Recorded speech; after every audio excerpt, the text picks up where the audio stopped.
அனைவருக்கும் வணக்கம். மூன்றாம் பிறை சந்திர தரிசனம் செய்து சந்திர பகவானை வழிபட வேண்டும். ஆனால் இந்த மூன்றாம் பிறை என்றால் என்ன? இதற்கு எப்படிப்பட்ட சிறப்புகள் இருக்கின்றது? இந்த நாளில் நாம் சந்திர பகவானை எப்படி வழிபட வேண்டும்? இந்த நாளில் நாம் என்னென்ன செய்தால் நமக்கு எந்த மாதிரியான பலன்கள் கிடைக்கும் என்பதை பற்றி தான் இந்த பதிவில் நம்ம இப்போ பார்க்க போகிறோம். இந்த பதிவை பார்த்துட்டு இருக்கிறவங்க தொடர்ந்து பாருங்கள். இந்த பதிவானது உங்களுக்கு ரொம்பவுமே பயன் தரக்கூடிய வகையில் தான் இருக்கும். அது மட்டும் இல்லாமல் இந்த பதிவை நீங்கள் பார்த்துட்டு இருக்கும் போதே கமெண்ட்ஸில் ஓம் சந்திர மௌலீஸ்வராய நம என்ற மந்திரத்தை 3 முறை மறக்காம பதிவு பண்ணிடுங்க. நீங்க இப்பதான் நம்ம சேனலை ஃபர்ஸ்ட் டைமா பார்க்குறீங்க அப்படின்னாலும் கண்டிப்பா சப்ஸ்கிரைப் பண்ணிக்கோங்க. அப்படியே பக்கத்தில் இருக்கக்கூடிய நோட்டிஃபிகேஷனுக்கான பெல்லைக்கானையும் கிளிக் பண்ணிக்கோங்க. பிறைச்சந்திரன் என்பது சிவபெருமானுடனும் அம்பிகையுடனும் தொடர்புடையது. அதே போலவே ஜோதிட சாஸ்திரப்படி சந்திர பகவான் என்பவர் மனதிற்கு காரணமானவர். ஒருவர் தெளிவான மனநிலையில் இருந்தால் மட்டுமே சரியான முடிவுகளை எடுக்க முடியும். அதற்கு சந்திரனின் அருள் நிச்சயம் அவசியம். மூன்றாம் பிறை தரிசனம் முற்பிறவி பாவத்தை போக்கும் என்பார்கள். ஒவ்வொரு அமாவாசைக்கு பிறகு வரக்கூடிய 3வது நாள் 3ஆம் பிறை நாளாகும். அமாவாசைக்கு மறுநாள் நிலவு தெரிவதில்லை. ஆனால் 3வது நாளான திவிதிவை திதியில் தெரியும் நிலவு அழகாகவும் பிரகாசமாகவும் இருக்கும். 3ஆம் பிறையானது இரவு வருவதற்கு முன்பே 6:30 மணியளவில் தோன்றும் பிறையாகும். 3ஆம் பிறை தெய்வீக பிறை என்றே சொல்லலாம். 3ஆம் பிறை தரிசனம் வெறும் சந்திர தரிசனம் அல்ல, அது சிவபெருமானின் ஒரு பகுதியை தரிசிக்கும் பாக்கியத்தை பெறுகிறோம். இந்த சந்திர தரிசனம் கிடைக்கும் போதெல்லாம் ஓம் சந்திர மௌலீஸ்வராய நம அல்லது ஸ்ரீ சந்திர மௌலீஸ்வராய போற்று என்று இடைவிடாமல் ஜெபித்து வந்தால் மனம் அமைதியடையும், அறிவு ஒளி பெற்று தெளிந்த மனநிலையை அடையலாம்.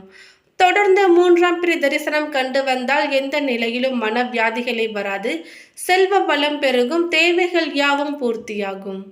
ஒரு தாம்பூல தட்டில் பச்சரிசி அல்லது பச்சை நெல் பரப்பி அதற்கு மேல் காமாட்சி அம்மன் விளக்கு வைத்து நல்லெண்ணெய் ஊற்றி பஞ்சு அல்லது பருத்தி நூல் போட்டு மேற்கு பக்கமாக விளக்கு முகம் வைத்து வெளியில் வந்து வழிபாடு செய்ய வேண்டும்.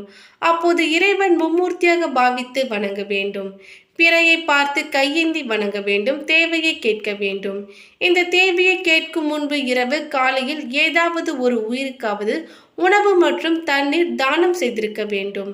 மேலும் சந்திரனிடமும் வேறு எந்த தெய்வத்திடமும் நாம் வேண்டியது கேட்கும் போதெல்லாம் கையேந்தியே கேட்க வேண்டும்.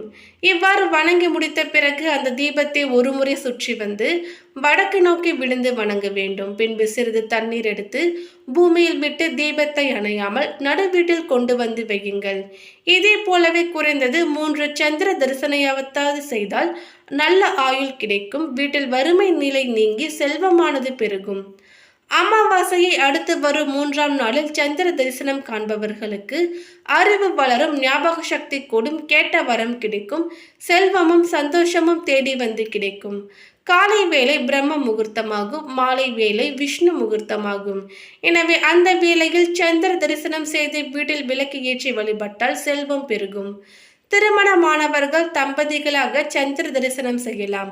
திருமணமாகாதவர்கள் பெற்றோருடன் சேர்ந்து 3ஆம் பிறை தரிசிக்கலாம். இதனால் குடும்ப ஒற்றுமை பெருகும். சந்திரனின் சந்திர நட்சத்திரங்களாக ரோகிணி, அஸ்தம், திருவோணத்தில் பிறந்தவர்கள் தங்களது வாழ்நாள் முழுவதும் இந்த 3ஆம் பிறை தரிசனத்தை கண்டால் சந்திரனின் பரிபூர்ண அருளை பெறலாம். சந்திரனை தரிசிக்கும் வேளையில் கையை காசு வைத்து மூடிக்கொண்டு வலமாக 3 முறை சுற்றி மீண்டும் ஒரு முறை பிறையை தரிசித்து வணங்க வேண்டும். இதனால் பெண்களுக்கு மாங்கல்ய பலம் உண்டாகும். இந்த 3ஆம் பிறை தரிசனத்தை செய்பவர்களுடைய வாழ்க்கையானது முன்னோக்கிதான் செல்லுமே தவிர பின்னோக்கி வராது. இந்த 3ஆம் பிறை தரிசனத்திற்கு அத்தனை மகத்துவங்கள் இருக்கின்றன. நாளை தினம் வரக்கூடிய இந்த 3ஆம் பிறை தரிசனத்தை யாருமே தவற விடக்கூடாது. அவ்வளவு எளிமையாக எல்லோர் கண்களுக்கும் இந்த 3ஆம் பிறை தரிசனமானது தெரிந்து விடாது. சில நிமிடங்கள் மட்டுமே, சில நேரங்களில் மட்டுமே பிறை தரிசனத்தை நம்மால் காண முடியும். மாலை 6:45 மணியிலிருந்து 7 மணிக்குள் இந்த பிறை தரிசனத்தை காண்பதற்கு நிறைய வாய்ப்புகள் இருக்கின்றன. நீங்கள் இருக்கும் இடத்தில் மேற்கு திசை நோக்கி பிறை நிலவை தரிசிக்கலாம். உங்களுக்கு அதிர்ஷ்டம் இருந்தால் நிச்சயமாக அந்த பிறை நிலவு தரிசனம் செய்யக்கூடிய வாய்ப்பு கிடைக்கும். பிறை நிலவு தெரியவில்லை என்றாலும் பரவாயில்லை. மாலை 6:30 மணிக்கு மேல் இருட்டான பிறகு வெட்ட வெளியில் வந்து மேற்கு பார்த்தவாறு நின்று கொண்டு 2 கைகளையும் ஏந்திக் கொண்டு அந்த ஈசனை மனதில் நினைத்துக் கொள்ளுங்கள். சந்திர பகவானையும் மனதில் நினைத்துக் கொள்ளுங்கள். இருவரையும் சேர்த்து ஓம் சந்திர மௌலீஸ்வராய நம என்ற மந்திரத்தை சொல்லி உங்களுக்கு வேண்டிய வரங்கள் கேட்டால் நிச்சயமாகவே உங்களுக்கு கிடைக்கும். அந்த ஈசன் மனம் குளிர்ந்து உங்களுக்கு ஆசிர்வாதத்தை வழங்கி விடுவார். குறிப்பாக உங்களுடைய வீட்டில் சிறு குழந்தைகள் இருந்தால் அவர்களையும் இந்த பிறை நிலவை பார்க்க சொல்லுங்கள். அவர்கள் அறிவாற்றல் நிறைந்தவர்களாக மாறுவார்கள். பொதுவாகவே 3ஆம் பிறை தரிசனத்தை பார்த்தால் ஞாபக சக்தி அதிகரிக்கும். எம்பெருமானின் ஆசையால் அறிவாற்றல் பெருகிக் கொள்ளவும் இந்த வழிபாடு நமக்கு கை கொடுக்கும். முடிந்தால் ஒரு சிறிய தட்டில் பச்சரிசியை பரப்பி அதற்கு மேலே ₹1 நாணயத்தை வைத்து அதற்கு மேலே ஒரு அகல் விளக்கை வைத்து நல்லெண்ணெய் ஊற்றி தீபமேற்றலாம். குறிப்பாக இந்த வழிபாட்டை வீட்டில் இருக்கின்ற பெண்கள் செய்ய வேண்டும். இதை செய்து வீட்டில் ஐஸ்வர்யம் பெருக வேண்டும் என்று வேண்டிக் கொண்டால் வீட்டில் அஷ்டலட்சுமி கடாட்சம் நிறைவாக தங்கும். வழிபாட்டை முடித்துவிட்டு அந்த பச்சரிசியை மாட்டிற்கு கொடுக்கலாம் அல்லது பிரசாதமாக செய்து விடலாம். அந்த ₹1 நாணயத்தை உங்கள் பீரோவில் வைத்து விடுங்கள். ஒவ்வொரு மாதமும் வரக்கூடிய சந்திர தரிசனத்திற்கு பல மகத்துவங்கள் இருக்கின்றன. 12 மாதமும் சந்திர தரிசனம் காண்பது என்பது மிகவும் அரிது. அப்படி பார்த்து விட்டால் அதன் பலன் நாம் நினைத்து பார்க்க முடியாத அளவிற்கு இருக்கும்.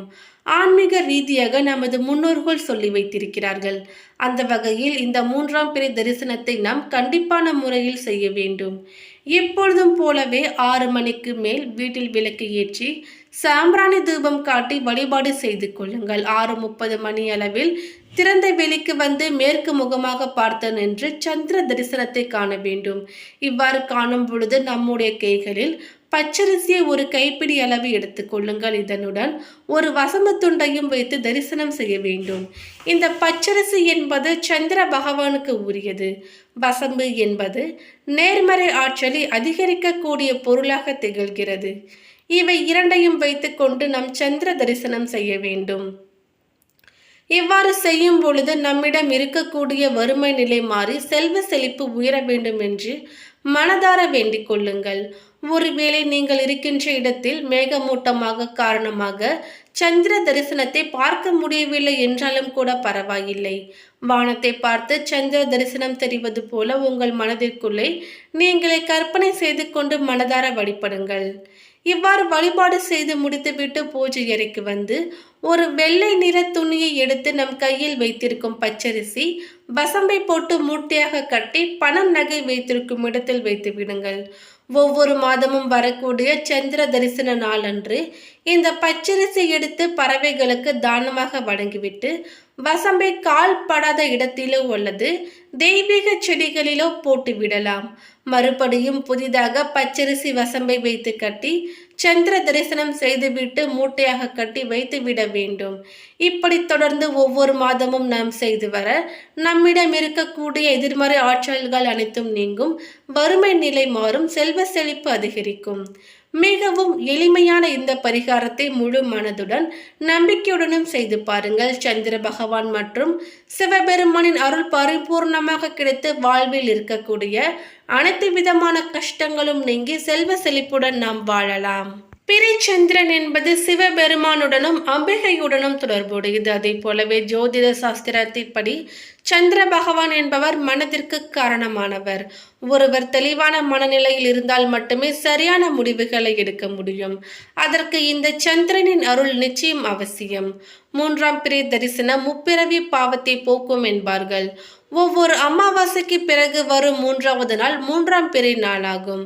அமாவாசைக்கு பிறகு மறுநாள் நிலவு தெரிவதில்லை. ஆனால் 3ஆவது நாளான துவிதியை திதியில் பெரிய நிலவு அழகாகவும் பிரகாசமாகவும் இருக்கும். அமாவாசையை அடுத்து வரும் 3ஆவது நாளில் சந்திர தரிசனம் காண்பவர்களுக்கு அறிவு வளரும், ஞாபக சக்தி கூடும், கேட்ட வரம் கிடைக்கும், செல்வமும் சந்தோஷமும் தேடி வந்து கிடைக்கும்.